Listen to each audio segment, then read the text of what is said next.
And though we are sitting on the dais, but we are sorry for the loss of your mother. We got to know. And yesterday, I don't know how he conveyed it to you. I never meant to be, I don't know if you found us discourteous. That was not the idea. Because what we found strange was that he said that he's appearing in other courts, but so, and we had passed the order on previous occasions saying it's going to be day to day, and then Supreme Court has, passed some orders saying do it in 3 months, etc. So that is all there, sir, but I think started right now, but in the period. Lawsuit may not find it that better prepared as the next. that it's not going to get over anytime soon. Looking at the voluminous, we just want to have a bit of bird's eye view to begin with, and then you keep expanding slowly. Can be done, sir, but my difficulty is slightly in that regard because I am, if I may use the term, a tangential person. And my role is exactly the term used.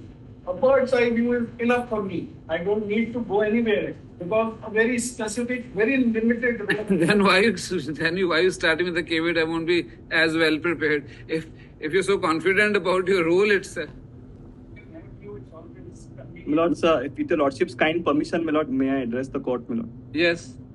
My lord, I beg to appear for A1 and A2, my lords. And I was there, my lords, on Sunday, but due to an unfortunate accident, my lord, my colleague's son passed away. My lord, I couldn't be present in court. I am completely ready, my lords.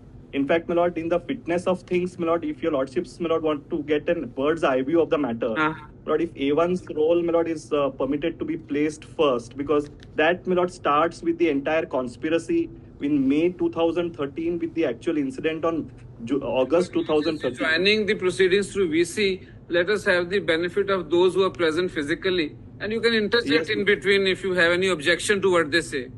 No, my lord, what I was only requesting is, my lord, for our turn, if it could be placed on Monday, my lord, I'll finish it in 4-5 days. Right, we'll do that, but at least let us start with it for those who are present before us. Yes, no difficulty, my lord. I was only saying for our turn, if your lordship could keep it on Monday, my lord. Watching, if you think that they're saying anything adversarial to your rights, then you can yes, yes. Yes. Who is appearing for the state? You are to address. Yes. And who are you? Manoj, I am representing victim. Victim. Not me. You pleading innocence that assuming I did say that go to him, there was no intent of any exploitation in your mind. Also that this might visit him, ultimately. That she'll be visited with these consequences. You had no intent, either the intent or the knowledge. Yes. And this is without trying to show that this is also subsequent embellished version. And what do you do there? You are warden. Director of the institute.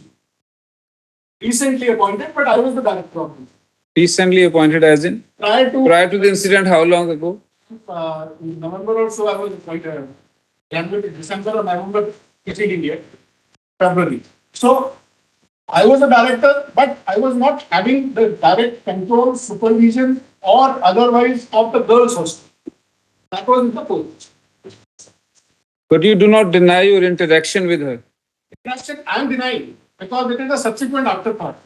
This version. You say that this conversation between you and her never happened. Because this has come for the very first time. And as per allegation, where did it take place? You went to her or she came to you? As per the prosecution. He alleges that she was summoned into the office of Director's office. She must have been cross-examined on that. Yes. The submission is that in the first. She must have described the scene of occurrence, etc. Who are you? Sir, my submission is in the first information. But given subsequently, we heard you on that. You are not there. This aspect is missing. Yes, you are not there. In FIR, you are not there. Yes, you are not there in any manner. Either by version or by allegation, nothing is there. Yes. So it is only even the 164 statement referred to. It was the subsequent 161 statement in which for the first time this was mentioned. And it is not a case where a spontaneous report was given so that it can be said that because of the particular mental state, there might have been a minor omission. It is not a case. Because the report given subsequently and 164 statement was given thereafter. The trial court has held that because of the particular mental state, she might not have been able to disclose that. Therefore, these omissions are not material. That is one part. But again, the submission would be it was not a spontaneous report. That just through this ordeal she has passed, she was not in a position to give this detailed. Since you said you had recently joined, what are your credentials from past? Where did you come from? That specifically has not been gotten. No, but we are asked. That I'll have to. What is your background? What is your education?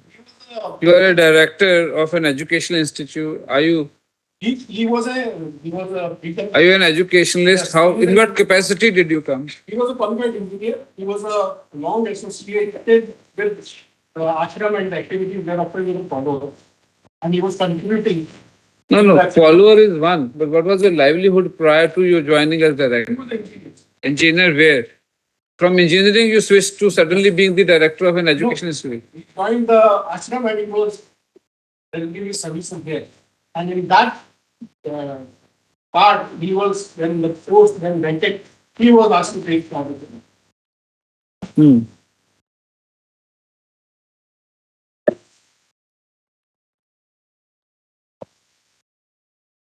Yes. So these 5 ingredients which are required for invoking section So this 370. ashram is what? There's some trust or something.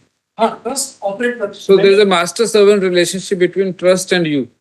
not strictly master. As director, who pays you? The trust pays you. Employee. Many of the positions are held on the list. It's not necessarily job.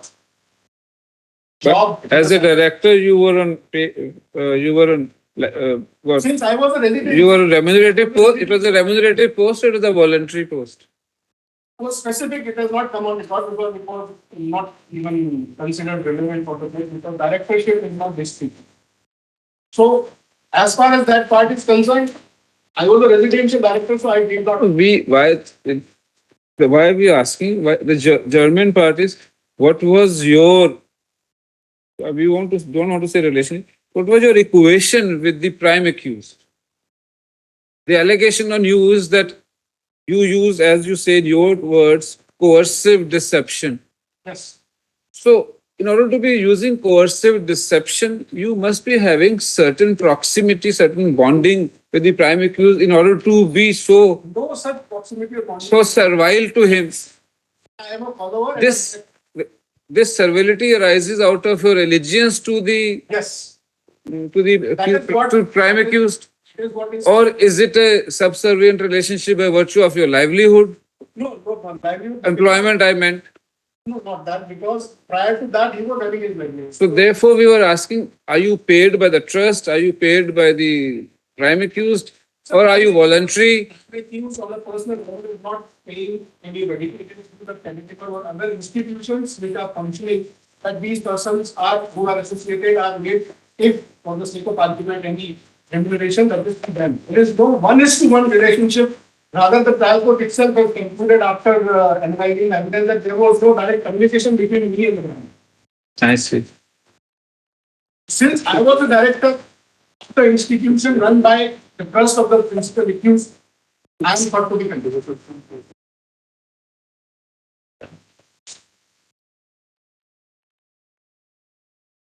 Yes. So, firstly, as I just submitted, intention. So let us read explanation 1 also, Yes. because the important ingredient is purpose of exploitation. Yes. And how would the exploitation be established is said in explanation 1. Yes. Exploitation shall include any act of physical exploitation or any form of sexual exploitation, slavery, or practices similar to slavery, servitude, or the force demanded upon. So it includes both sexual exploitation and physical exploitation. That is what exploitation. So they intend to go into the explanation as far as sexual exploitation. Yes.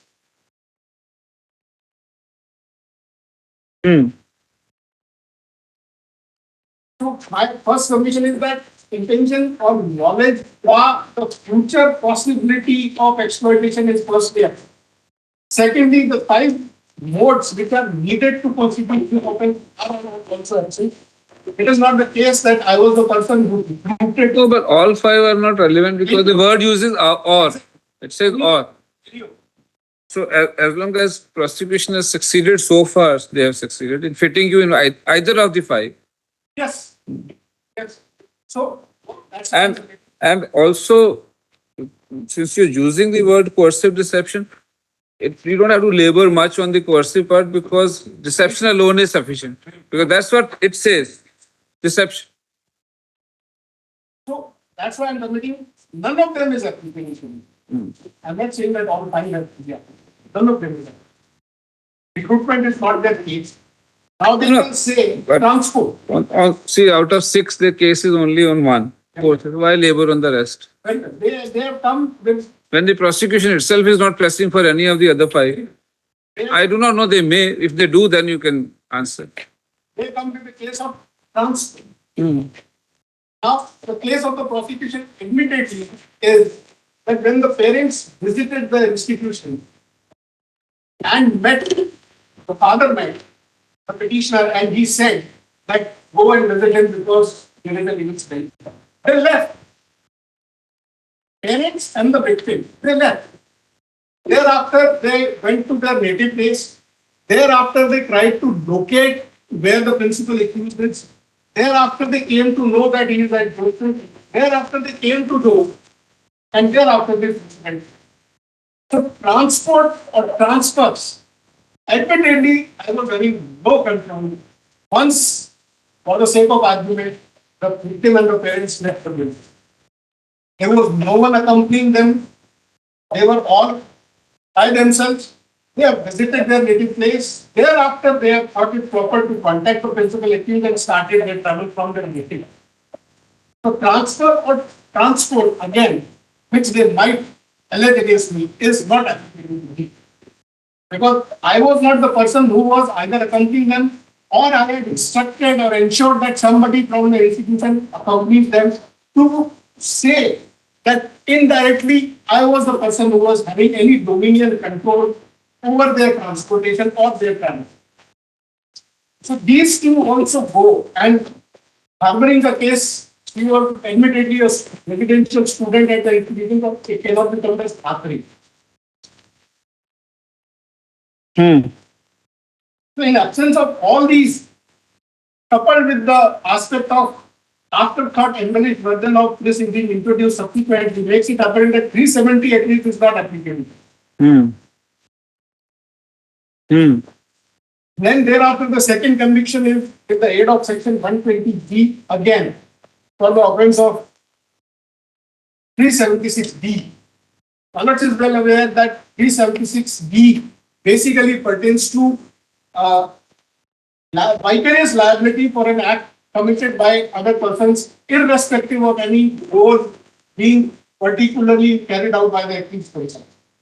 But again, there has to be presence of the accused. Active or passive role is subsequent. Admittedly, there was no presence. And the persons who were allegedly present at the place of incident have been acquitted. So 376D also has been erroneously applied against him.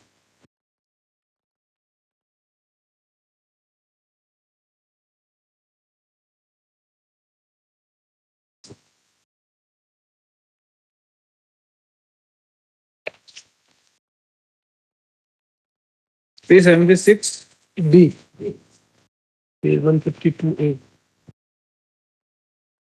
376B. Gang rape. Gang rape.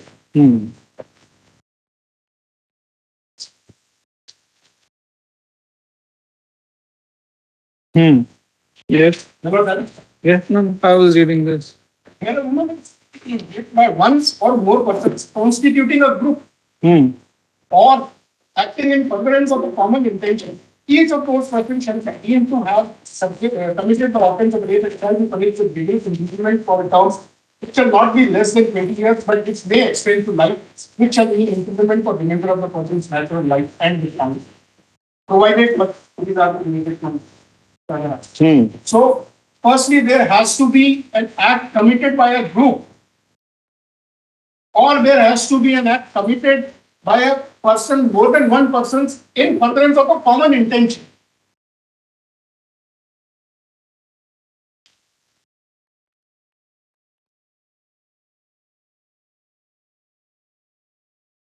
See, the group, Group only is as per their own case, doesn't apply. It's only in the second part, or Purpose of common interest. Common intention. acting in furtherance of common. That is what they are banking. But So this they're reading in conjunction with the purpose of exploitation. So that is how they connect as common intention. But again, that part being missing, subsequently also, the incident has taken place much after she has left. And the trial court has concluded that there was no contact between me and the principal. And between the victim, between the after she left, where you directed, wherever, which is this play, what is it called? Gurukul, Gurukul. After she left Gurukul, was there any contact between you and the victim?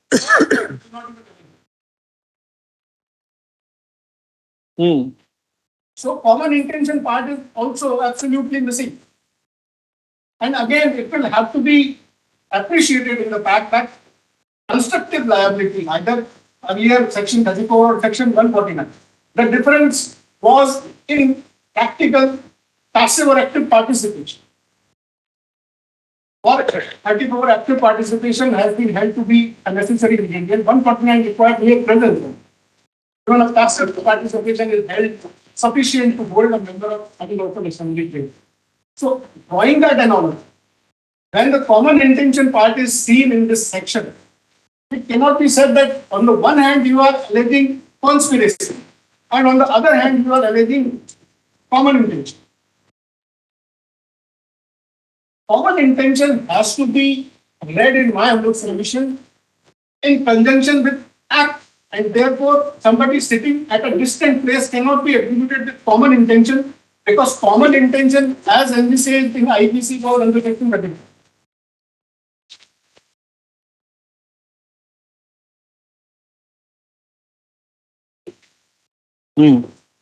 So this particular section even otherwise has no application, and that too when it is seen with the other part, 370. If for the sake of argument, the idea there was that I was having a knowledge and intention of future exploitation, then here I am saddled with the allegation of common intention. So that's why my submission is that this common intention part has to be construed in the term and in the manner in which it is provided in IPC, and therefore I was rightly observed that this is what they have come out with me, as far as I am concerned.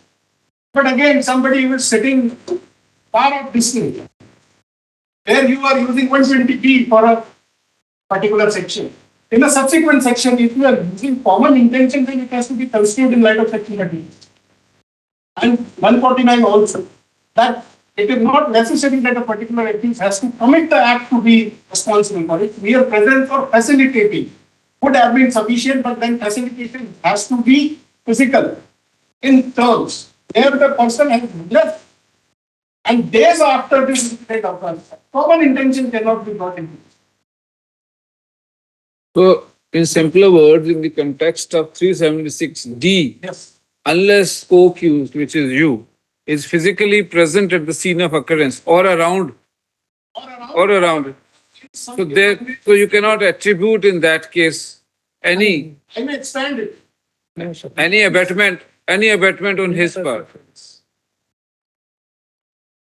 I may expand it for the sake of assuming that I was nearby the premises, I was accompanying her, I was ensuring that he reaches there.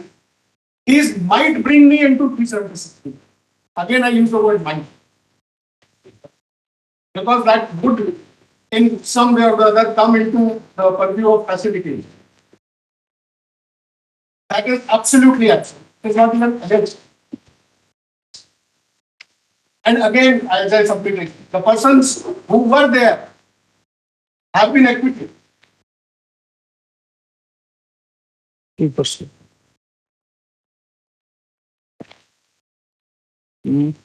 Acquittal है Shiva and Pratap. 2% acquittal. जो उस वक्त उस particular place for A. And what was the role attributed to them by the prosecution? Shiva was the so-called principal associate of the principal accused, who was the person to go to in case of any inquiry regarding the program, schedules, attendance, wherever. He was the person who was accompanying it. He was the person who was to go to if you intended to meet or schedule an appointment. Prakash was his chef.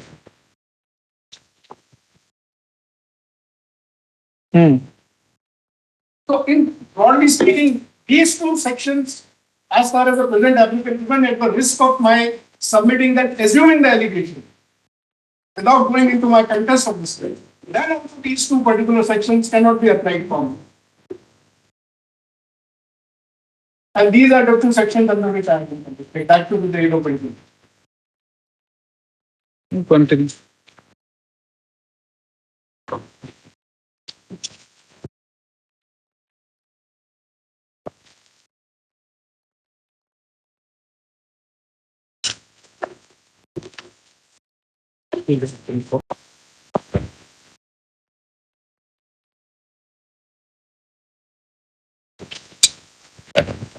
Your Worship, I would like to mention item number 4. Records have been called. The requisition may be given dusty to me as well because it doesn't dusty. मैं secretary देखी. Dusty also. What the Dusty also?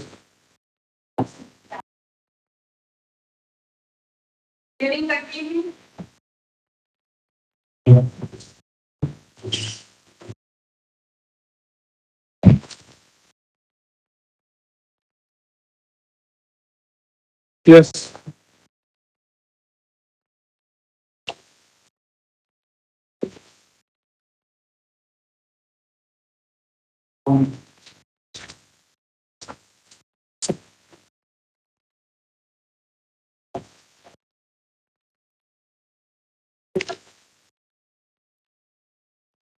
The logics submit as far as the overview part is concerned, this is overall engagement reached. Now what is the part where the debate deals with this aspect, and if I may be permitted, I'll refer to that. So if they continue or they come out, I'll do so. Because again now the things will be traveling towards the principal incident, so they might make it their right to have. No, you confine yourself to who are your role. That is my role, and that is what in some substance the allegation and evidence. Specifics, how it has been dealt with in the evidence. Well, you want to proceed with the judgment? If it were to show August, I will. Your part. Yes. How is it dealt with? In page 381 of the judgment. Start from paragraph 383 onwards.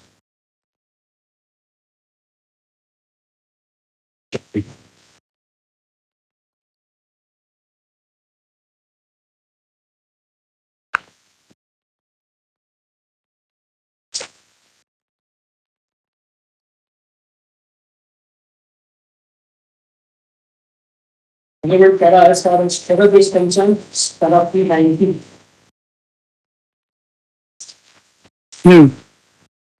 Yes. 390. 390. Internal page. Judgment page 387. Internal. 381. Paper book. Paper 431. 431. Yes. If Sharath will run a very technical Siddharth Mitra, my security editor, Ravi Sharma, Prakash. No, 431 you starts randomly. कर दौरानी अनुसंधान. Which page are you? 390 para. Matching नहीं कर. 404 431. अच्छा वो file दूँ. कौन सी? वो वाली फाइल. दो नहीं, आप फाइल. इससे पढ़ दो. I am reading from your file. You are reading from some other file. No? No इस फाइल में ये जो है Same. Yo, I don't know. 1682. Huh? Page 1682, para 39. No, I'm sorry. As far as I'm concerned, I'm on the scanned copy of your case. Your case is Sharath Chandra. Yes. I'm reading from Sharat Chandra's file, which is page 431. Why? That's why I was asking. Why don't you tell me the internal page number? PDF page is 431. Sorry, PDF page is 436. Running page of the file is 431. Internal page is 407. 387. 387. 387 of the judgment. Yes. Yes, Then sir. internal page. Internal 414 और नहीं वो match नहीं कर रहा मेरा. एक minute करेगा sir. ये दूसरी फाइल खोल ली. ये वाली या आपने ये खोल ली. हाँ उनकी खोल ली. चलो ठीक.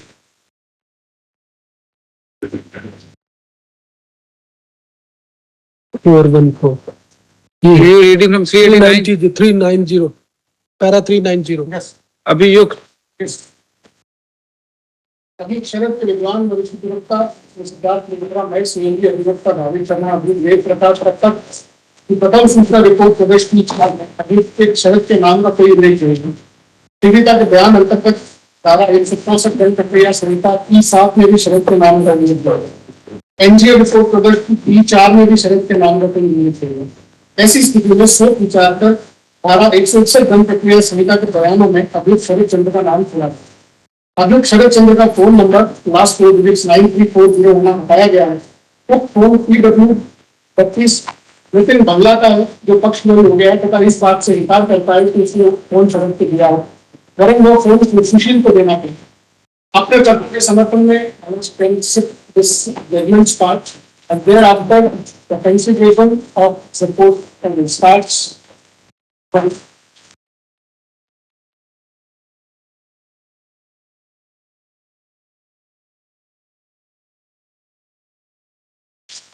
Page number 405.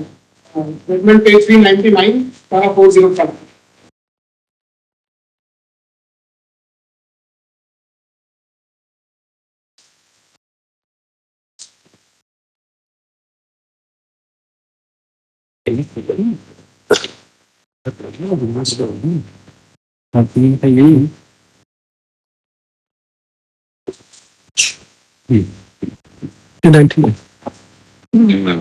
उसने क्या क्या साइट. अच्छा जजमेंट 120 पर बेसन. Para 405. Yes, this deals with the evidence regarding all details of various numbers allegedly held by different persons and has details of 65B certificate and the call details which have been posted by the retailer. Para 406 specifically raises a question. अब प्रश्न ये Why don't we read 405 first? Okay. Just to have the prelude of. Yes. अभियुक्त के मध्य पीड़िता को अभियुक्त आशाराम के पास पहुंचाने की सहमति को साबित करने के लिए अभियुक्त पक्ष द्वारा अभियुक्त की कॉल डिटेल प्रदर्श 141 लगायत के प्रदर्श 149 पेश की गई है. PW44 Vinay Kumar Sharma nodal officer Reliance ने साक्ष्य में उपस्थित होकर कॉल डिटेल देना व धारा 65 की साक्ष्य अधिनियम के अंतर्गत प्रमाण पत्र P140 जारी करना कहा है. उक्त पत्र के माध्यम से मोबाइल नंबर लास्ट 4 डिजिट 3400 की दिनांक 1 मई 13 से 30 अगस्त 13 की एवं मोबाइल नंबर स्वयं की दिनांक 1 अगस्त से 30 अगस्त 13 तक की कॉल डिटेल पेश करना कहा है. PW43 चंचल मिश्रा अनुसंधान अधिकारी ने अपने मुख्य परीक्षण में कथन किया है कि मोबाइल नंबर लास्ट डिजिट 3400 अभियुक्त आशाराम के रसोइये प्रकाश के पास होता था जिसे अभियुक्त आशाराम उपयोग करता था. उक्त नंबर की सिम की जांच प्रक्रिया के नाम की मोबाइल नंबर 9340 और मोबाइल नंबर 5181 and 3499 अभियुक्त शरद उपयोग में देता था. सिम धारक नितिन एवं लल्लू वंशी थे. मोबाइल नंबर 7062 6250 and 2153 अभियुक्त शिल्पी उपयोग में देती थी जिसका सिम धारक एजेंद्र प्रमाण से इस्तेमाल किया गया. मोबाइल नंबर 7062 की सिम अभियुक्त शिल्पी की जामा तलाशी में प्राप्त ब्लैकबेरी मोबाइल से प्राप्त हुई थी जिसे वजह सबूत जब्त किया गया. मोबाइल नंबर 16 को अभियुक्त छुड़ा उपयोग करता था जो सिम महादेव रहीम के नाम की थी. मोबाइल नंबर 16 को पीड़िता के भाई करमवीर सिंह, मोबाइल नंबर 16 पीड़िता के भाई सोमदीप के नंबर, मोबाइल नंबर 16 पीड़िता की माता के. अब प्रश्न ये उठता है कि क्या अभियोजन पक्ष उपयोक्तानुसार मोबाइल नंबरों को उनके उपयोगकर्ताओं से जोड़ पाने में समर्थ रहा. चंचल मिश्रा ने अभियुक्त आशाराम के जरिए फर्क P52 गिरफ्तार करना चाहा है जिसकी पुष्टि PW40 मुक्ता पारिक और PW सत्यप्रकाश करते हैं. इस अभियुक्त से कोई मोबाइल बरामद नहीं हुई. ये नेक्स्ट पैरा जो 408 है ये दूसरे एक्यूज से रिलेटेड है और as far as the present petitioner is concerned, I have traveled to page number 403.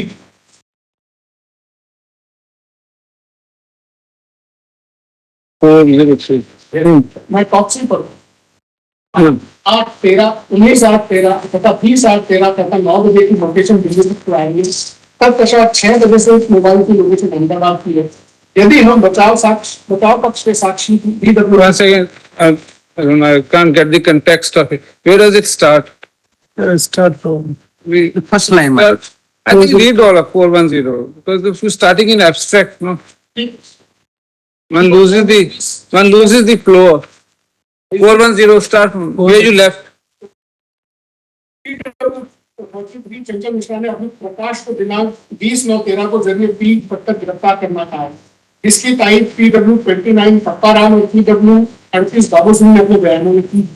अनुसंधान अधिकारी चंचल मिश्रा का कथन है कि अभियुक्त प्रकाश ने स्वेच्छा से बताया अभियुक्त आशाराम का मोबाइल नंबर जिसका नंबर 10 मनाई में उसके पास था जो अहमदाबाद आश्रम को क्या होता है? Investigation. बरामद करवा सकता है। उक्त सूचना के आधार पर फर्म सूचना की 123 अंतर्गत 1227 साक्ष्य अभिलेख की गई एवं बरामदगी के लिए रामदेव एसआई को गए टीम ऑफिस के तदनुसार अहमदाबाद रवाना किया गया।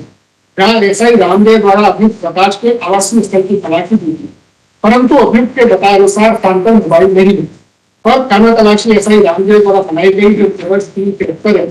PW30 रामदेव ने अपने बयान में इस तथ्य की तारीफ की।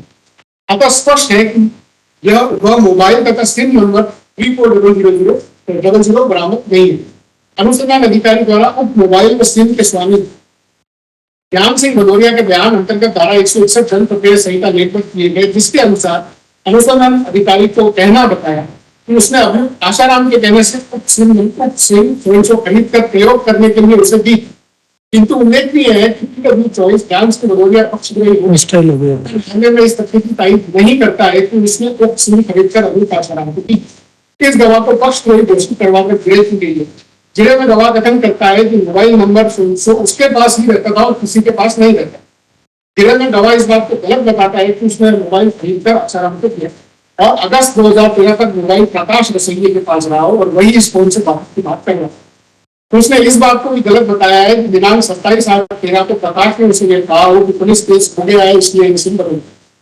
उल्लेखनीय है कि ब्रदर्स की 146 कॉल डिटेल जिसे PW44 विनय कुमार शर्मा ने साबित किया है, उसके अवलोकन से प्रकट होता है कि 34100 की लोकेशन दिनांक 5/8/13 को सुमेरपुर एंड शिवगंज, 6/8/13 को शिवगंज सिरोही पता जालोर, 7/8 को जालोर, 8/8 को बाड़मेर, 9/8 को भालोतरा व कटकदरा, तत्पश्चात रात्रि में जोधपुर, दिनांक 10/8 को जोधपुर, 11/8 को जोधपुर एंड काम से कालीबेरी रुकावटों का बेहद सही सागर की आ रही है, जो दिनांक 16/8 तक 10:30 बजे तक उस स्थान के आसपास है।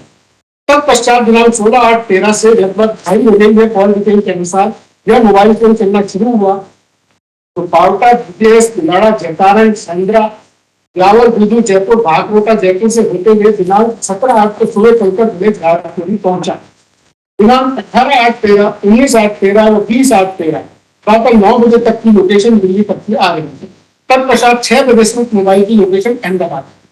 यदि हम बचाव पक्ष के साक्षी PW चंद्रनारायण कुमावत के बयान का अवलोकन करें तो उसका कथन है कि 4/8/13 व 5/8 को आशाराम के सुमेरपुर में हुए सत्संग में गया। वह बाड़मेर में दिनांक 8/8/13 को बापू का सत्संग होना कहता है। वह दिनांक 7/8/13 को आशाराम का भीनमाल से बाड़मेर आना कहता है। बचाव पक्ष के साक्षी जन आशाराम का दिनांक 11/8/13 से दिनांक 16/8/13 तक भाई आश्रम में रहना था। अतः यह संदेह उत्पन्न होता है कि उप मोबाइल नंबर 3400 अभियुक्त आशाराम के ही साथ रहा हो, किंतु संदेह कितना भी प्रबल हो सबूत का स्थान नहीं ले सकता।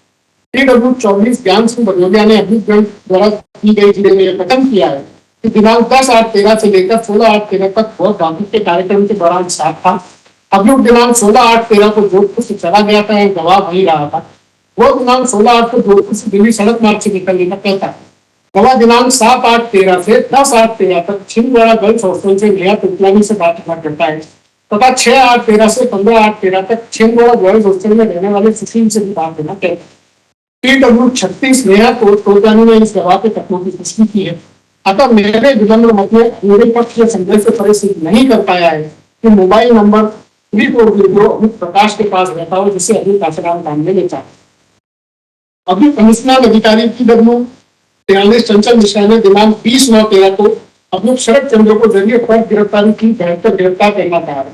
वो फर्ज गिरफ्तारी की तारीख PW29 पप्पाराम और PW38 बाबू सिंह ने की।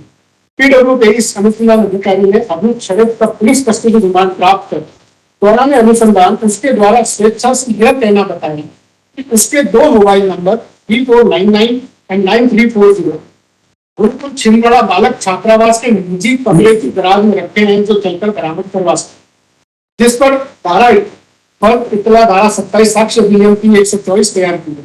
उक्त सूचना पर बरामदगी हेतु अन्य अनुसंधान हेतु थानाधिकारी महिला थाना कच्चे सब इंस्पेक्टर मुस्ता पारिक को मैं अभियुक्त छिंदवाड़ा मध्य प्रदेश रवाना किया गया, जिसने गुरुकुल के बालक छात्रावास से अभियुक्त के कथनानुसार एक मोबाइल सैमसंग रिलायंस और 8 SIM Reliance, 1 SIM Airtel, 1 SIM Docomo, कुल 10 सिम जब्त की, जिसकी फर्ज जब्ती प्रदर्शन 59 बरामदगी स्थल का नक्शा नोटा 60 है। PW41 मुक्ता पारिक ने अनुसंधान अधिकारी के निर्देशानुसार दिनांक 24/9/13 को अभियुक्त की सूचना पर बरामदगी हेतु छिंदवाड़ा स्थित गुरुकुल परासरिया रोड होना था। अभियुक्त शरद की सूचना के अनुसार उसके सामने एक मोबाइल, नई बैटरी व सिम तथा 10 अंडरस्टैंड पेश सभी को उसके द्वारा मोतीराम व राजेंद्र के समक्ष जब्त किया गया। फर्ज जब्ती फी 59 है। गवाह ने न्यायालय के समक्ष फर्ज के माध्यम से बरामदशुदा मोबाइल आर्टिकल 20 वो बरामदशुदा सिम आर्टिकल 21 लगाए 30 न्यायालय के समक्ष साक्ष्य में प्रदर्शित किया।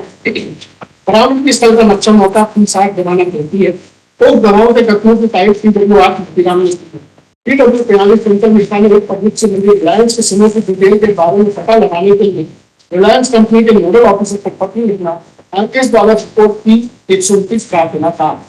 हमने प्रदर्श की 59 द्वारा जब सिमों के नंबरों का मिलान प्रदर्श 129 रिलायंस के नोडल ऑफिसर की रिपोर्ट से किया।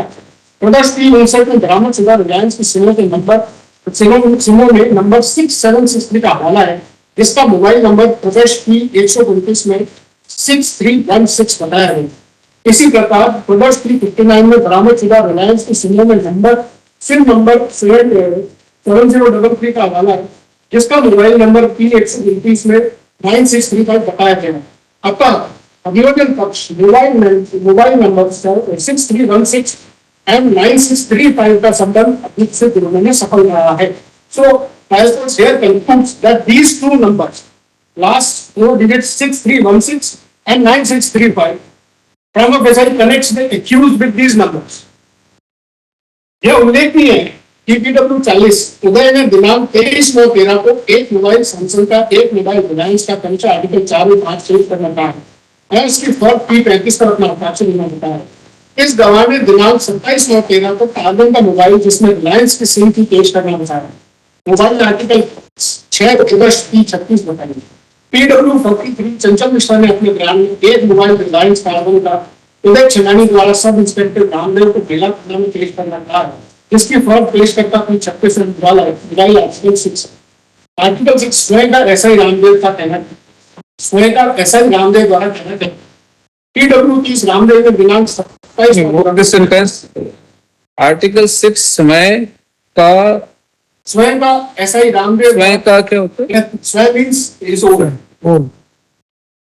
रामदेव द्वारा कहती है। This Hindi is not making something wrong with this. This appears to be some type of article 6 समय का SI रामदेव द्वारा कहती है। This conveys that Ramdev said that this mobile is mine, but this is a typo. Anyway, Ramdev ने दिनांक 27/9/13 को मेगाकाना पश्चिम पर उदय समय नवीन सामनानी द्वारा एक मोबाइल रिलायंस कंपनी का शरत का होना बताते हुए पेश किया है, जिसे कब्जे निर्धारक की 36 बनाना गवाह है। अभियोजन पक्ष द्वारा PW32 नितिन बल्ला के बयान पर चलाए गए। गवाह में मोबाइल नंबर 9340 स्वयं का होना कहा है, जो वर्ष 2010-11 में लेना कहता है। यह गवाह पक्ष वही हो गया और इस तथ्य से इनकार करता है कि उसने उपरोक्त मोबाइल अपने भाई विवेक के कहने से खरीदा हो और विवेक ने ये मोबाइल शरद चंद्र को दे दिया। तो गवाह मोबाइल सुशील को देना कहता है। इस गवाह से अभियोजन पक्ष द्वारा की गई जिरे में ऐसी कोई बात सामने नहीं आई है जिससे यह प्रकट होता हो कि मोबाइल नंबर 9340 गवाह द्वारा अभियुक्त शरद को दिया गया हो तथा उसके द्वारा इस मोबाइल को प्रयुक्त किया है। अतः मेरे विनम्र मत में 3W43 चंचल मिश्रा ने अभियुक्त शरद से संबंधित जो मोबाइल शरद चंद्र द्वारा प्रयोग किए गए मोबाइल बताए हैं उनमें से किसी भी मोबाइल का संबंध पक्ष अभियोजन पक्ष शरद चंद्र से जोड़ पाने में असफल। नेक्स्ट ये दूसरे का रेलेवेंट अगेन पैरा 415 पे टैबलेट फॉर्म के अंदर इन्होंने मोबाइल नंबर्स किसके कौन से हैं वो कंसीडर किए हैं for the part of persons who were in communication with each other during the period.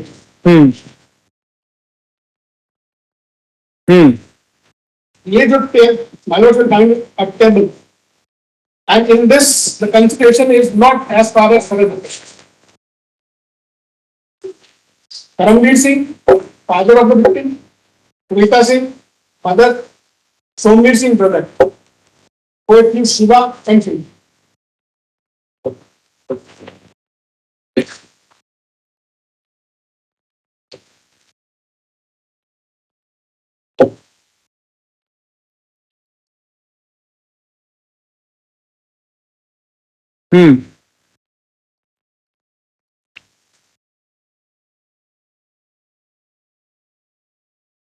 इसी से जो नेक्स्ट पार्ट था as far as this utterance that go and meet him उसका कंसिडरेशन जो है वो ट्रायल कोर्ट ने स्टार्ट किया है पेज जजमेंट पेज 417 धारा 437 437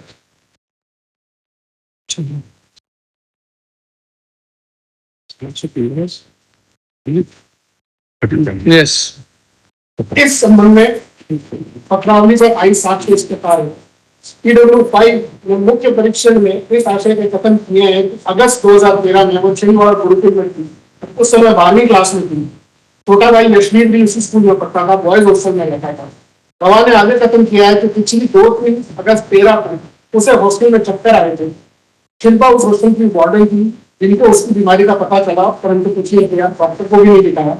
उसके 1-2 दिन बाद उसे शरद सर के ऑफिस में बुलाया। वहां अभियुक्त शरद सर और अभियुक्ता शिल्पी भव्या के साथ बैठे। उन दोनों ने कहा कि प्रेत का साया है, अच्छी तरह जब्त किया जब किया करो भजन की फिर भव्या ने भी यही बात कही कि तुम पर भूत प्रेत का साया आया, सभी ने भूत का कहकर डराया। उस दिन तो चली गई। अगले दिन शिल्पी वार्डन ने कहा कि अपने माता पिता को फोन करके कहो तुम्हारी तबीयत खराब है, सीरियस है, किसी अच्छे अस्पताल में इलाज। यह भी कहा कि अपने घर पर यह मत बोलना कि भूत प्रेत का साया है क्योंकि वे डर जाएंगे। दिनांक 7/8/13 को शिल्पी ने घर पर फोन किया, माता पिता से बात करवाई। माता पिता को जैसा शिल्पा ने दीदी ने कहा था वैसे ही बताया कि तबीयत बहुत खराब है, लेने आ जाओ, किसी अच्छे अस्पताल में बताओ। फिर 8 अगस्त को मम्मी पापा छिंदवाड़ा आ गए और बॉयज हॉस्टल में रुके। अगले दिन 9 अगस्त को सब मिले। जब मिलने आए तो शिल्पी से उसके ऑफिस में मिले। फिर शिल्पी ने माता पिता को कहा कि इसके ऊपर भूत प्रेत का साया है, बापू से बात हो गई है, तुरंत लेकर उनके पास जाओ। उन्होंने बुलाया है और कहीं जाने की जरूरत नहीं। फिर गवाह ने अपने मम्मी पापा के साथ स्कूल जाना। वह पापा का शरद से मिलना कहती है। शरद ने भी कहा कि उनसे बात हो गई है, इसके ऊपर भूत प्रेत का साया है, उन्होंने बुलाया है, कहता और कहीं मत लेकर जाओ। फिर पापा ने शरद से पूछा कि बापू कहाँ है, तो शरद ने कहा शिवा से पूछो, वो बताएगा बापू कहाँ है, क्योंकि बापू के सच्चन का उसे ही पता है। ये है वो वाला पार्ट। उसके बाद deadline. As far as the petitioner is concerned, thereafter he was never in contact with anybody from the victim side or from the other victims. ये कोर्ट का खुद का कंक्लूजन है। This is not conclusion, this is a narrative.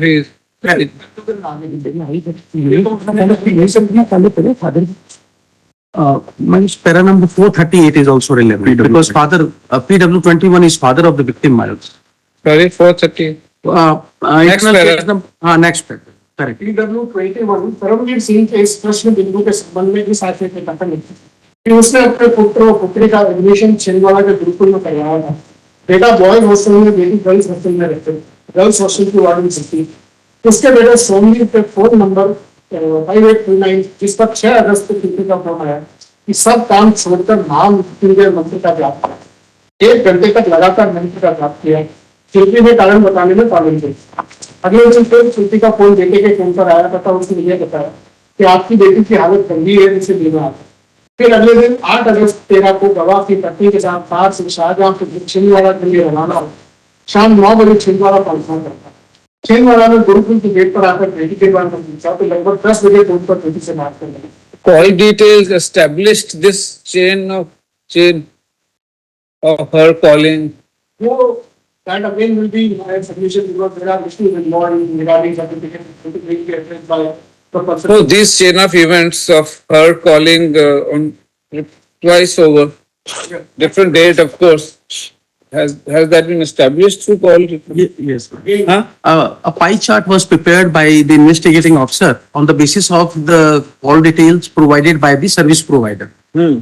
So on the basis of that pie chart, it was concluded that there was a link between the Shilpi with the co-accused Sarath as well as the victim family. Now an objection was raised during course of trial that this pie chart could not be exhibited. So that particular objection was decided by the learned trial court while passing this judgment in the light of Bipin Shanti Chand Panchal judgment that it will be decided at the time of final arguments. So the court has, after hearing the arguments on this particular point, court has concluded that the pie chart is admissible in evidence even without section 65 because the original call detail is available on the exhibit. वो अभी आएगा मैं माइलर्स अभी बता देंगे yes milers I am telling you milers Spill over to publicity alert of the other 18 brothers. So that's why I am just deleting it. Otherwise, everything is open, might have been decided, but again, you have a right to say that it has been wrongly decided as far as admissibility is concerned.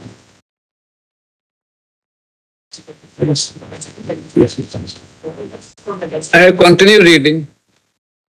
फिर अगले दिन 8 अगस्त को फिर अगले दिन 8 अगस्त 13 को गवाह अपनी पत्नी के साथ कार से शाहजहांपुर से छिंदवाड़ा के लिए रवाना होता है। शाम 9 बजे छिंदवाड़ा पहुंचना कहता है। छिंदवाड़ा में गुरुकुल के गेट पर जाकर बेटी से बेटी के बारे में पूछा तो लगभग 10 बजे फोन पर बेटी से बात कर रही। बेटी ने कहा चक्कर आ गए थे, गिर गई थी, अब ठीक। फिर वहाँ बॉयज होटल में रुक गए। सीधा गर्ल्स होटल में गए जहाँ शिल्पी ने कहा कि आपकी बेटी के चक्कर आ गए थे, अब ठीक है, बुला दी। फिर बेटी भी वहाँ आ गई। शिल्पी ने कहा कि हॉस्टल पर खेतों का छाया है और वो साया ही विक्टिम पर आ गया था, इसलिए बाथरूम में चक्कर खाकर गिर गई। पत्नी ने शिल्पी से पूछा कि आपको कैसे पता कि इस पर भूतों का छाया है। शिल्पी ने बताया कि भव्या नाम की एक लड़की है, उस पर भूत आते हैं। उसी व्यक्ति ने बताया कि विक्टिम पर भूत प्रेत का छाया है। शिल्पी ने कहा कि बापू से हमारी बात हो गई है, बापू को बता दिया है और बापू ने एक मंत्र बताया है जिसके दबाव से ही अभी ठीक। बापू ने कहा है कि उसके पास भेज दो, कहीं और जाने की जरूरत नहीं है। पूछा कि बापू कहाँ मिलेंगे तो शिल्पी ने कहा कि शरद सर बता देंगे। फिर गुरुकुल में आकर शरीफ को गुरुकुल का डायरेक्टर ऐसे मिला जिसने बताया कि आपकी बेटी को पेपर का क्या है और बापू ने आपको परिवार से बुलाया। शरद से पूछा कि बापू कहाँ मिलेंगे तो बताया कि 12 या 13 तारीख को शायद दिल्ली आएंगे, बाकी आपको शिवा बता देगा। तत्पश्चात जवान ने शिवा से बात कर दिल्ली पहुंचना, दिल्ली से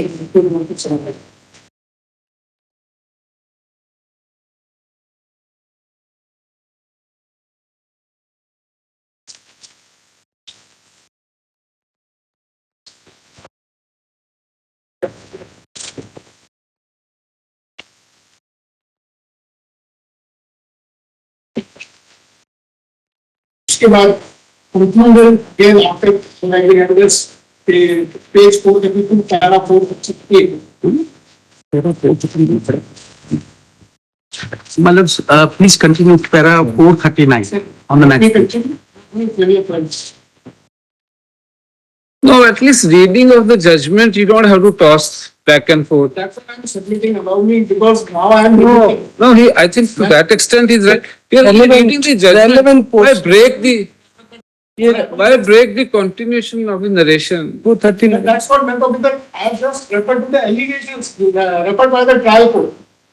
I'm not into the. We'll have to keep revisiting it. White evidence. PW 12. Please following an opinion. We are just reading the. is concerned, PW12 is a hearsay witness. She never read the petition. She only says No. that my husband met him. Right. So it is relevant for the petition. अब ठीक है. That is why So nobody is forming any opinion. We are only saying now that you're reading it. because as far as the appellant is concerned, she never met. She is a hearsay witness that my husband met him. So I refer to the statement of the husband. She was sitting outside the room where her husband met the present appellant, Maharaj. So this is a corroborative evidence that she was there and her husband has met the present appellant. She was sitting along with her daughter.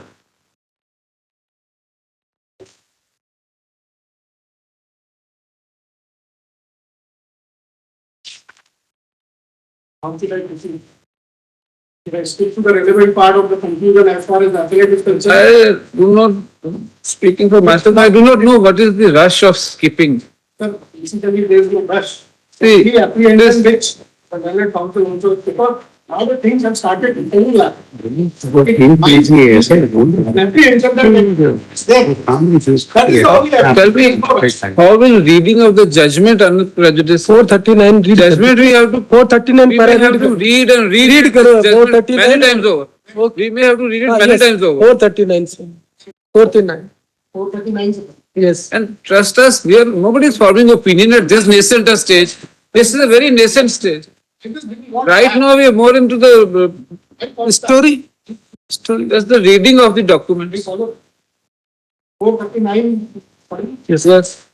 PW 12 Sunita Singh ने इस प्रश्न बिंदु के संबंध में कथन किया कि पिछले साल 2013 अगस्त में उसकी बेटी 12वीं कक्षा में छिंदवाड़ा गुरुकुल में पढ़ती थी। बेटी गर्ल्स हॉस्टल में, बेटा बॉयज हॉस्टल में रहते थे। गर्ल्स हॉस्टल से बात शिल्पी थी तो अगस्त 2013 में हो रही। दिनांक 6/8/13 को शिल्पी बोर्डिंग स्टार्ट हुई। दिनांक 6/8/13 को शिल्पी ने करीब 10:30-11 बजे सोमवीर के फोन नंबर से पर फोन किया था। वापस दिन में 2-3 बार फोन किया था लेकिन बात नहीं हुई, खाली हेलो हेलो तक बात। फिर रात को वार्डन का मिस कॉल आया, गवाह ने बात की। फोन पर वार्डन ने कहा था कि परिवार में जितने लोग हैं सभी महामृत्युंजय का पाठ करें।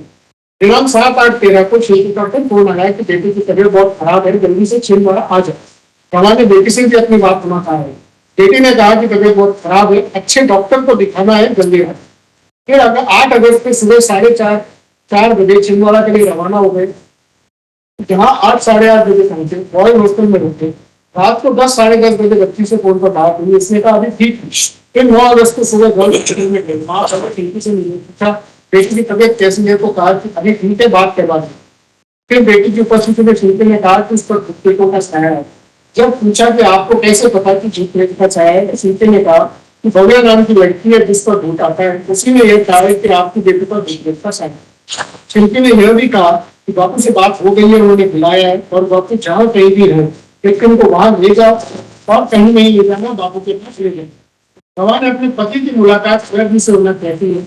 गृहचंद द्वारा उसके पति को यह बताना कि बापू 12 या 13 अगस्त को दिल्ली में है, आप जाकर मिल लेना, बात हो गई है, आपकी बेटी पर भूतप्रेत का साया।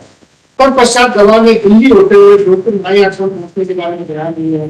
तत्पश्चात गवाह इस आशय के कथन करती है कि जब न्याय आश्रम के अंदर गए तो मकान के पास एक नीम का पेड़ था जिसके नीचे आसाराम बैठे थे, सत्संग कर रहे थे। वहां करीब 40-50 लोग थे।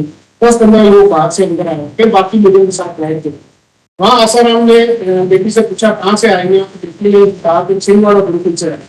तब बापू ने कहा कि अच्छा वो भूत वाली लड़की और कहा कि आगे आ जाओ, तुम्हारा भूत है। फिर बापू ने गिलास में पानी लेकर मन के पड़ा हुआ पानी नीचे दबा उसके छींटे भी डाले तो प्रसाद खाने के लिए गया। जिसका मकान था उसको बुलाकर कहा कि कमरे में खिला दो।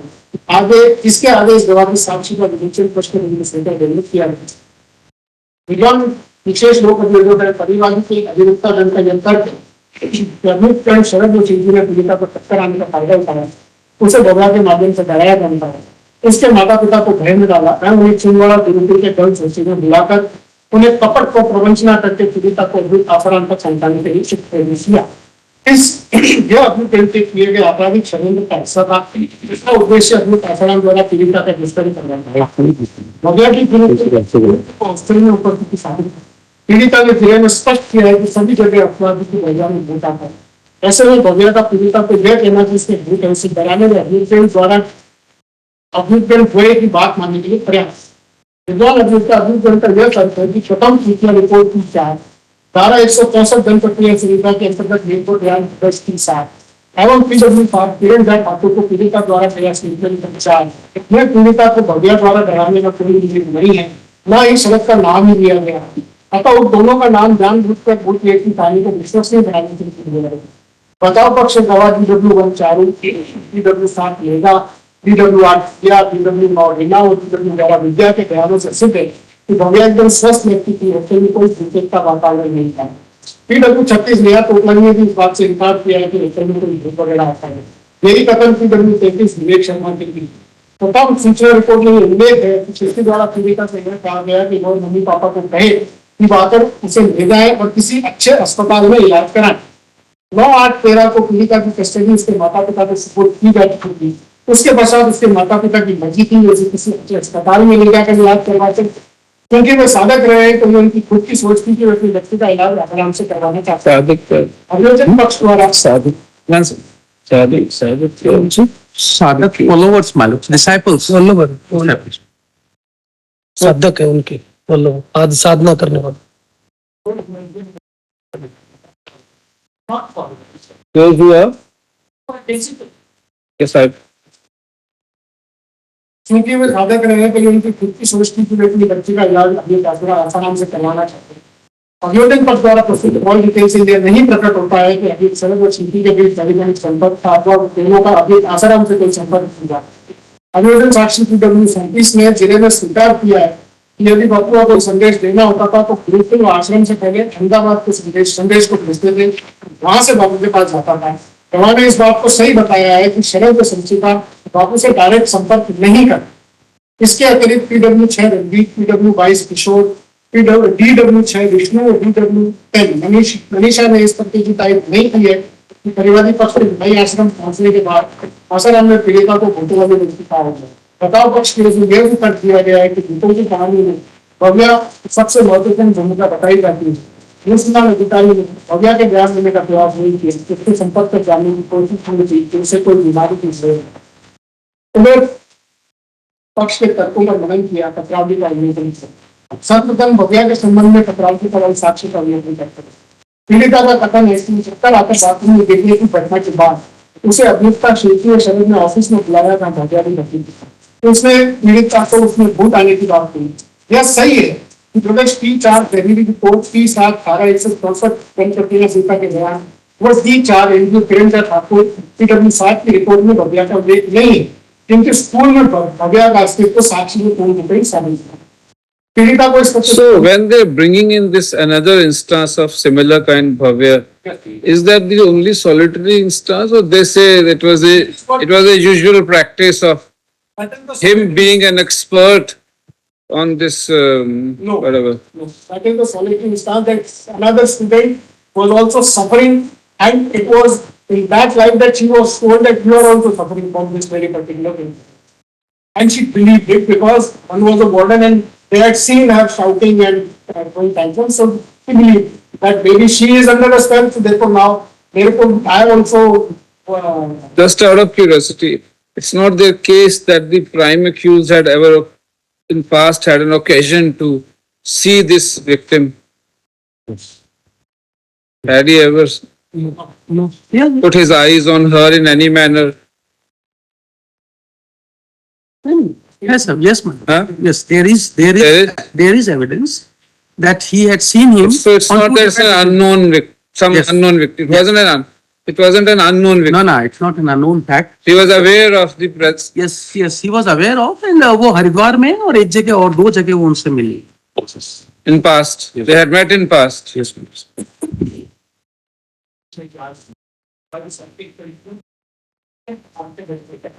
We are only reading the judgment as of now. There's much to be argued, I'm sure. Yes. यह सही है कि प्रदेश की 4 तहरीरी रिपोर्ट T7 1864 प्रक्रिया संहिता के बयान and D4 NGO Kiran Thakur PW7 की रिपोर्ट में भव्या का उल्लेख नहीं है, किंतु स्कूल में भव्या का अस्तित्व साक्षी से पूर्ण रूप से साबित हुआ है।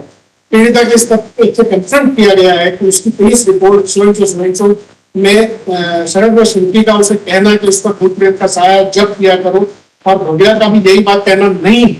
गवाह ने इस बात को सही माना है किंतु उसने स्पष्ट किया है कि वो मानसिक रूप से घटना से परेशान थी, इसलिए जितना ध्यान आया उतना निकाला।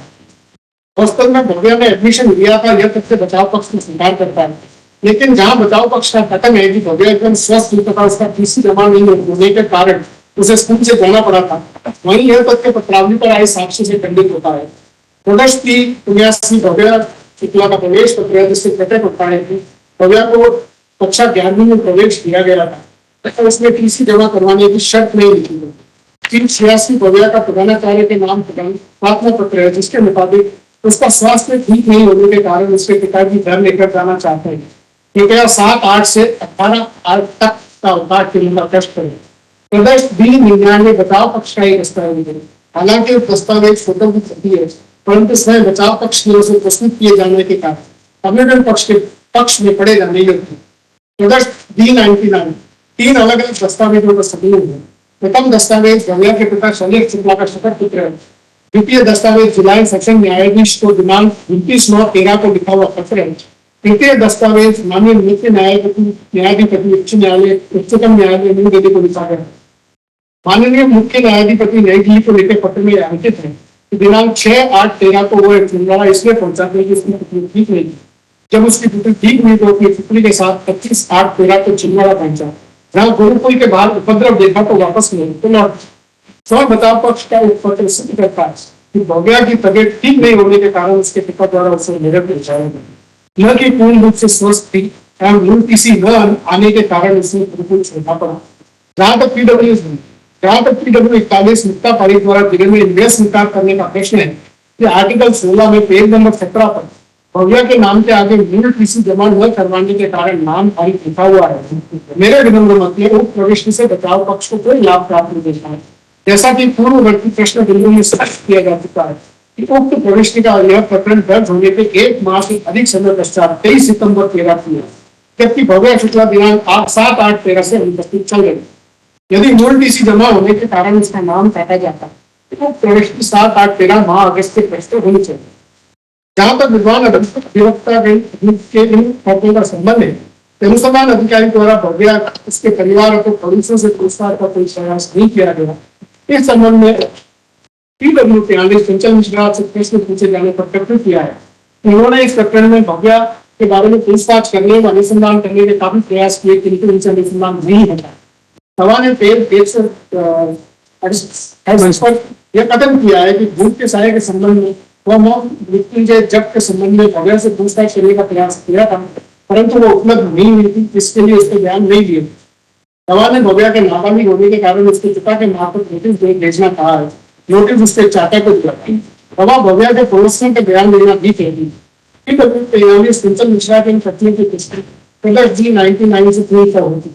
प्रदर्श B99 के प्रथम भाग शपथ पत्र में स्पष्ट हवाला है कि जोधपुर पुलिस इंस्पेक्टर जिसने मुक्ता पारिक PW 41 जो स्वयं को महिला थाना अच्छे से बताती है तथा चंचल मिश्रा DCP की नजदीक की सहायक ने भी उसे कई बार बुलाया और धमकी दी कि यदि वो अपनी पुत्री को जोधपुर नहीं आए और उनकी चॉइस के बयान नहीं दिए तो उन्हें भी फंसा दिया। माननीय मुख्य न्यायाधिपति उच्चतम न्यायालय न्यू दिल्ली को लिखे पत्र दिनांक 29/13 में भी अंकित है कि मुक्ता पारिक को चंचल मिश्रा उसे भेजने कॉल कर रही है तथा जोधपुर पहुंचने के लिए कह रही है।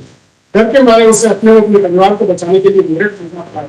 उसे जानकारी मिली कि ACP चंचल उसके घर मेरठ में 6-7 लेकिन मैं उसके पेरेंट्स से बातचीत करेंगे। Chanchal Mishra is a lady. Yes, Chanchal Mishra is the investigating officer, man.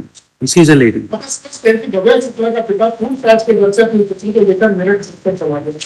ACP Chanchal Mishra PW 43 को ऐसे तो महिला थाना ब्रस्ट मुक्ता पारिक की 41 में भव्या का बयान लेने का पूरा प्रयास किया तथा उसके घर मेरठ तो दस्तावेज की फोटोकॉपी बचाव पक्ष की उपस्थित होना यह संभावना दर्शाता है कि भव्या शुक्ला के पिता कैलेश कुमार बचाव पक्ष के संपर्क में थे, तभी उक्त पर्चे की प्रति बचाव CW 12 सुनीता सिंह ने दिनांक Read this last sentence. उक्त दस्तावेजों की फोटो पे कॉपी डिफेंस के पास थी, बचाव पक्ष की ओर से प्रश्न करा उन्होंने पेश किया, डिफेंस में पेश किया मैंने, क्योंकि डॉक्यूमेंट उनके पास है, इसमें वो डिफेंस के कांटेक्ट में थे, इसलिए डिफेंस में एक्यूज पर्सन उनके फादर मतलब भव्या और उसके फादर एविडेंस देने नहीं, एक्यूज कांटेक्ट इसलिए एविडेंस देने इनका ये रेस्टेड under intimidation. हाँ, Okay. 100% इनका ये क्या बोलूं, धमकी में Yes. PW PW बाला स्मिता सिंह ने दिनांक 6/8/13 शिल्पी को मिस कॉल आने के बाद दोपहर में 3-4 बार उसे ट्राई करना पाया, लेकिन बात नहीं बना सका है। इस तरीके की पुष्टि सुनीता सिंह और शिल्पी की कॉल डिटेल्स रहती है, जिसके अनुसार दिनांक 6/8/13 को सुनीता सिंह द्वारा 13:21 से 13:23 तक 4 कॉल किए गए, जिनकी अति क्रमशः 5 second, 6 second, 5 second, 4 second. PW द्वारा सुनीता सिंह ने रात को पुनः प्रयास करना कहा है, तब शिल्पी द्वारा उसे यह बताना कहा है कि ध्यान बिल्कुल से बच्चा प्राप्त करे। इस बात की पुष्टि कॉल से होती है, जिसके मुताबिक वक्त 8:05 से 8:12 से बढ़ 4 बार बात। सोमवीर सिंह से फोन से 4 बार बात हुई। पहली कॉल 33 सेकंड, दूसरी 9 सेकंड, तीसरी 12 सेकंड, चौथी 1155 सेकंड। सुनीता सिंह दिनांक 7/8/13 को शिल्पी से बात करना चाहती है। कॉल डिटेल रिकॉर्ड के मुताबिक सोमवीर सिंह के फोन से 4 बार शिल्पी से बात हुई। अतः PW द्वारा सुनीता सिंह को यह कथन विश्वास जताते हैं कि दिनांक 6/8/13 को अभियुक्ता शिल्पी ने उसे फोन करके घंटे भर के लिए महामृत्यु के जाप का जब का जाप करने के लिए कहा, और अगले दिन फोन करके स्वयं भी बात। और PW 5 विक्टिम से भी कहलवाया कि उसकी तबीयत खराब है, जल्दी है। यह इसमें विश्वसनीय प्रतीत होता है कि अगले दिन 8/8/13 की रात्रि में PW द्वारा सुनीता सिंह और PW 21 परमवीर सिंह के शाहजहांपुर से छिंदवाड़ा बॉयज हॉस्टल पहुंचने की पर्याप्त साक्ष्य दिखाई।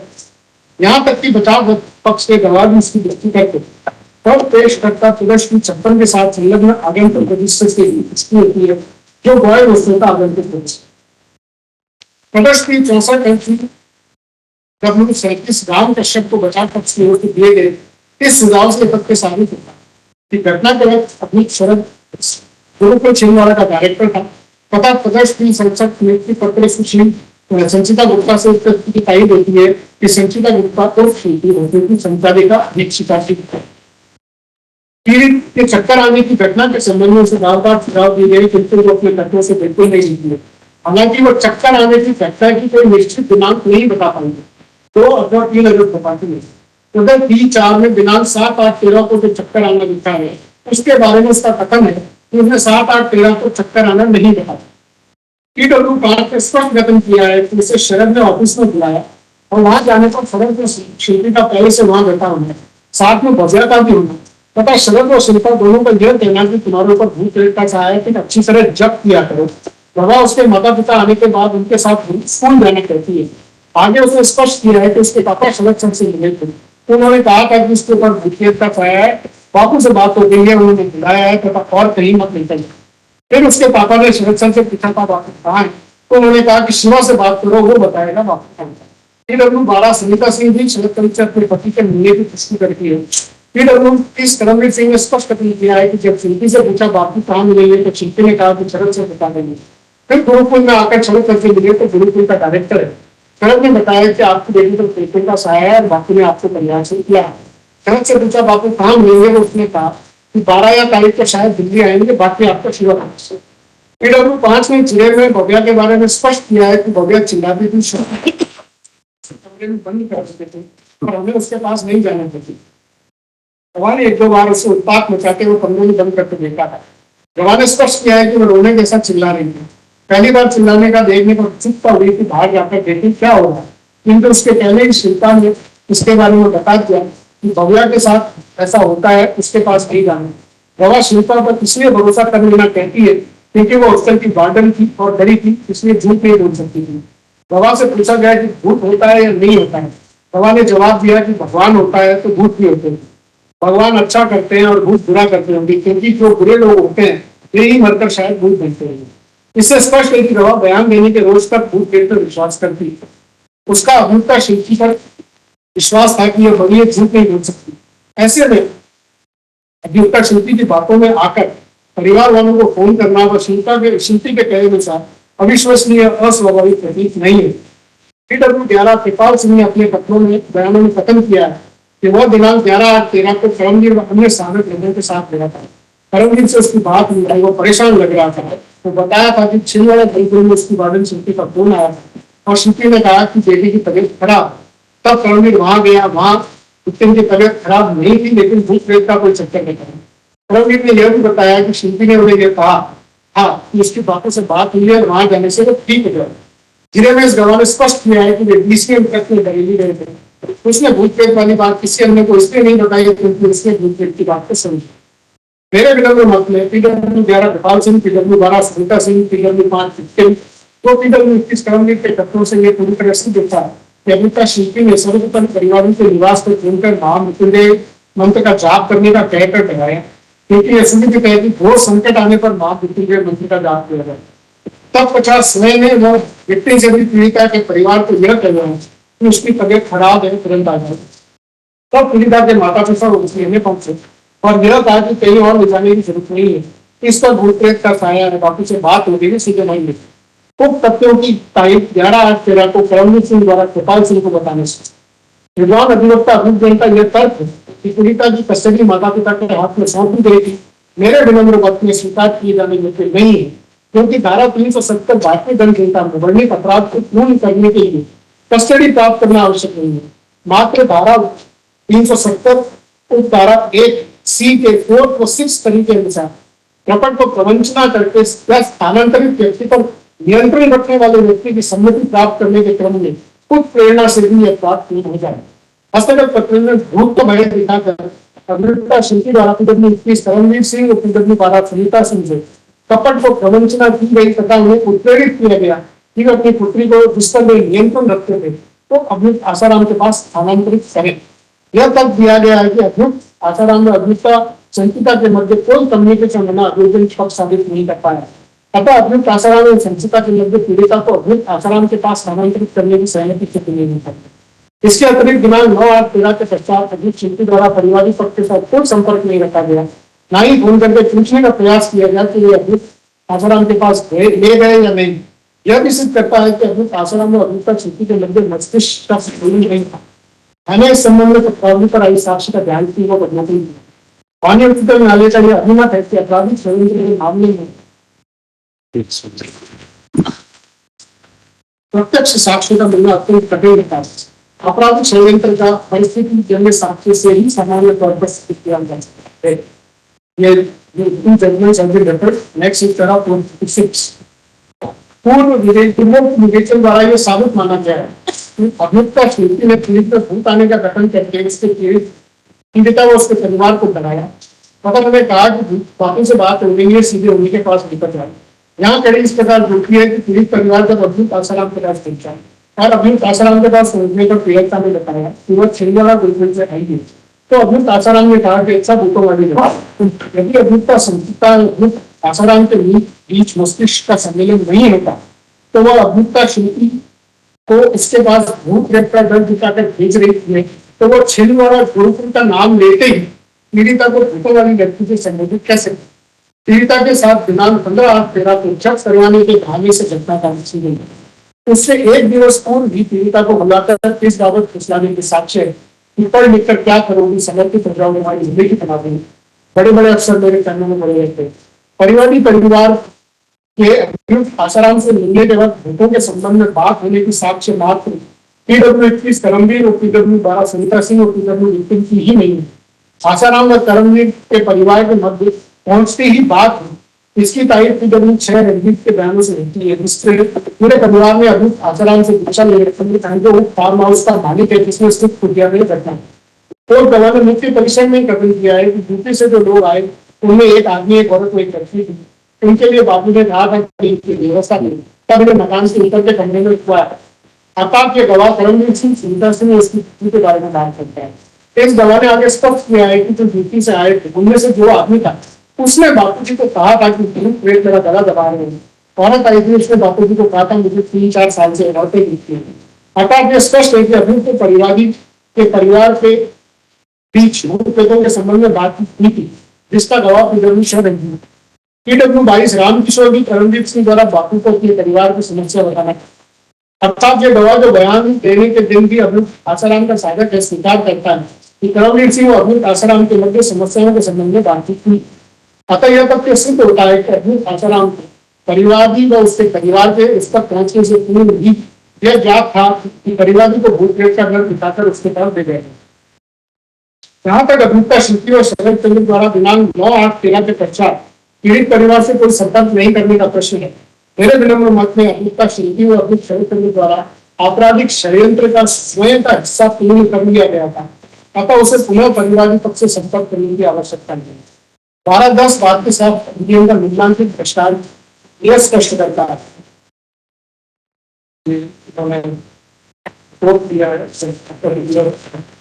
उसके बाद पैरा 4 की हस्तगत प्रकरण में अभियुक्त शरद व शिल्पी विरुद्ध किस आशय की प्रत्यक्ष साक्ष्य उपलब्ध नहीं है कि उन्होंने पीड़िता को अभियुक्त आसाराम के पास इसलिए भेजा हो कि अभियुक्त आसाराम पीड़िता का ज्ञान सूचन कर सके, किंतु पत्रावली पर उपलब्ध मौखिक व परिस्थिति जनित साक्ष्य सिद्ध करती है कि पूर्ण रूप से स्वस्थ पीड़िता को दोनों अभियुक्त ने भूत पेट का डर दिखाया एवं उसके परिवार को भी प्रवंचित करके प्रेरित किया कि भूत के इलाज के लिए उनकी बात अभियुक्त आसाराम से भेज दी।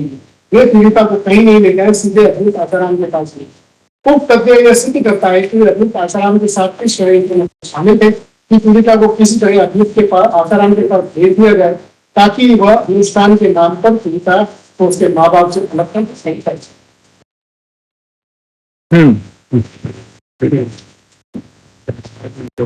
प्रश्न बिंदु चर्चा, क्या अभियुक्त शरद चंद्र संचिता सूर्य अभियुक्त आसाराम ने अभियुक्ति बालिका पर वास्तविक प्रभाव एवं नियंत्रण रखते हुए उस पर हमला किया तथा उसे अनावश्यक मानसिक व शारीरिक कष्ट दिए? अभियुक्त पक्ष की ओर से तक दिया गया है कि मनाई आश्रम से विद्या में घटना के वक्त बालिका अभियुक्त आसाराम के नियंत्रण में सौंपी गई थी एवं उसके द्वारा बालिका पर यौन हमला किया गया। अभियुक्त शिल्पी के वास्तविक नियंत्रण में रहते हुए उसके चक्कर खाकर गिरने के बावजूद उसे चिकित्सा उपलब्ध नहीं करवाई गई एवं अभियुक्त शरद चंद्र द्वारा उसे नेग्लेक्ट होने दिया, अतः इन तीनों अभियुक्त जनता अपराध के लिए घोषित किए जाने लगे। यह उल्लेखनीय है कि अभियुक्त शरद चंद्र अभियुक्ता शिल्पी एवं अभियुक्त आसाराम पर धारा 23 किशोर न्याय बाल संरक्षण अधिनियम 2000 के दंडनीय अपराध का भी आरोप लगाया गया है। बड़ाने बहस विद्वान अभियुक्तगण का तर्क रहा है कि यह धारा उन मामलों में लगानी होती है जहां पर बालक पर स्थायी रूप से वास्तविक प्रभाव अथवा नियंत्रण एवं बालक पर हमला अबैंडनिंग या उसे जानबूझकर नेग्लेक्ट किया गया। हस्तगत प्रकरण में अभियुक्त आसाराम के पास बालिका का वास्तविक प्रभाव या कंट्रोल नहीं। अभियुक्त पक्ष समस्त अभियोग को सही मान लिया जाए तो भी अधिक से अधिक 1 घंटे तक पीड़िता आसाराम के पास रही, इसे वास्तविक प्रभाव या नियंत्रण नहीं कहा जा सकता। जहां तक अभियुक्त शरद चंद्र का प्रश्न है, वह गुरुकुल का संचालक मात्र बालिका उसके पास उसके नियंत्रण में नहीं रहती थी एवं उसके द्वारा इस अपराध की परिभाषा में बताया गया कोई भी कृत्य बालिका के साथ नहीं किया गया है, न ही होने दिया गया है। जहां तक अभियुक्त शिल्पी का प्रश्न है, जिस समय तथाकथित घटना घटी बालिका शिल्पी पे वास्तविक प्रभाव या नियंत्रण दूर जा चुके, ऐसी स्थिति में उप कारक नहीं है। This is for acting as far as the operator will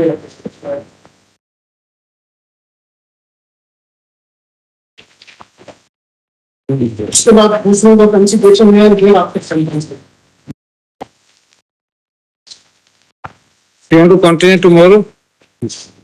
my submission is that as part is concerned subject to the need being rising because ultimately Malad will have to thrash it out from scratch when it comes to the principality. I am at a tertiary. So I'll just only repeat that I'm permitted, I'll reserve my right for deliberation which need arises and Malad will continue to do it. In some and substance except specifically referring to the evidence part which the trial court itself has dealt with. Because the submission is admitted that in the initial 3 versions there is no allegation or mentioning of these aspects. That is one part. We do not know how you want to proceed. But you have not argued. You have read Yes. the role attributed to you as per the trial judge. You have not argued. I agree. My only submission is that since my lord is going to see the whole evidence. So is it your suggestion that you only want to argue in rebuttal qua you? And you do not want to. That once the evidence is made to their lordships and it is. We are not suggesting that you do. We are not even whatever course you want to adopt. You please do. We are not even suggesting that what course you should. We are only trying to understand that you do not want to lead any arguments to begin with. You read this part which pertains to you, and you want them to now argue on this. Because what Then we will tell them so that he comes prepared. Why I am asking. my only anxiety is again the thing which As the thing which As we say, we do not know how you want to proceed. yes. You're most welcome to lead your arguments, which you're entitled to. You read part of the judgments that pertains to you. Do you want them to argue now? Complainant, prosecution, and then you want to do a rebuttal? Or do you want to argue first and then, as usually happens, and respond, they will respond, and then you will do rebuttal? I'll do that. But again, I'm Why I'm asking that, I'll tell them accordingly. difficulty is very different. And the Lordship just observed that if I skip the parts, it will have to be reread. So again, my submission is on the same point. The evidence has to be read in photo. Again, I referring to part of the agreements, the evidence thereafter they say this is also relevant. So let the principal, if you argue the evidence has to be read in whole. So I'll not have to again specifically go into that and I'll make my submissions thereafter. As far as the evidentiary part and other aspects is concerned, that is nonsense. You're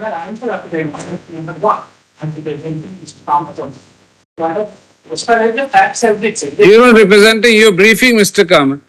Nobody represents senior. You accepted him to argue as your senior. He is leading you. He is not accepted you, you have accepted. That privilege is yours. Facts have been stated. There cannot be any reversal of anything unless until analysis of facts and evidence from each part comes before the Assembly therefore. So putting it to the See, the initial onus is on you to convince us or to argue that this judgment is fallacious for X, Y, Z reasons. That has not been argued so. You have read the judgment. At least he's read that part which pertains to him, but there is no attack on the judgment so far. so the facts has to be read. Generally, it is always the convict who will first attack, and then they will defend the judgment, and then you will argue in rebuttal. That is the usual course. So what course do you want to adopt? Actually, My question. actually, the facts and analysis of the facts and attacking of the judgment should come from our side, be any other. And then only the question of rebuttal. will- Yes. Supposing, yes. Yes. You have to dislodge us from the opinion already which is in front of us. By going into the evidence that the Yes. evidence has not been. So there is a certain opinion, right or wrong. Your attempt has to be to dislodge us from this opinion. And then we'll advert to them. Then you argue in rebuttal. So now. That is what I was suggesting. So that's why, sir will address on the argumentative part of analysis of the facts first and how it has been dealt with and not correctly dealt with. And then only the honor can put the horse to that side to take. So if he can read it. And all we can say is, all of you come prepared. You decide what strategy you want to adopt outside the courtroom. We'll resume tomorrow after end of the board. Started now. Arguments are in progression. आज का arguments are in progression. To continue tomorrow, i.e. कल की date. To continue tomorrow at end of the board. If that is fact that I will divorce after everyone. We don't know to. No, he's saying so. You decide outside. Mr. Thomas, he will not be able to come tomorrow. Then they'll argue. We are only concerned right now for the role attributed to him and the evidence that confronts him. Speak out the facts. So then the prosecution and complainant will hear them. We'll see.